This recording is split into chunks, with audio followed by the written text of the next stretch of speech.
saaxiibkiisa ayuu wacay wuxuuna ku yiri hooyaday waa xanuunsan tahay aniguna ma haysto qiimaha daawada wuxuu ugu jawaabay saaxiibkiis dib ma lahan saaxiib waxaad soo wacdaa salaada casir kadib ballantii markii la gaaray buu wacay laakiin nasiib darro telefoonkiisu waa uu xirnaa marar badan buu ku celceliyay telefoonkii laakiin telefoonka saaxiibkiisa waa uu dansanaa haddana aad buu u wacay ilaa uu ka quustay wuxuu bilaabay inuu raadiyo qof amaahiya qiimaha daawada hooyadiis laakiin nasiib darro cid amaahisa ma helin wuxuu dareemay in adduunka oo dhan uu ku ciriiroobay wuxuuna aad uga murugooday jirada hooyadiis iyo inuusan caawin karin balse murugadiisa ugu weyn waxay ahayd sida uu saaxiibkiisa u hoojiyay wuxuu garan waayay waxa uu sameeyo wuxuu dib ugu noqday gurigii asagoo aad u niyad jabsan wuxuu arkay hooyadiis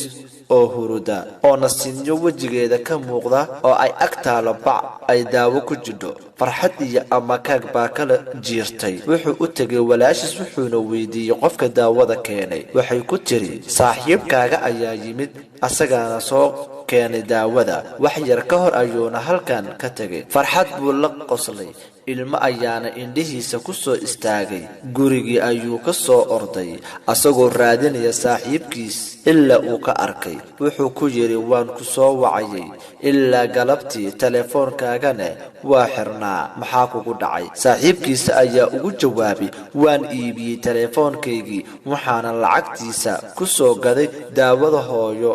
Allahu Akbar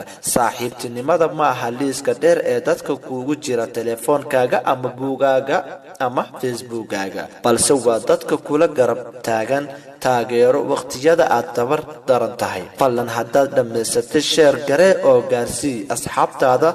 soo qor Allahu Akbar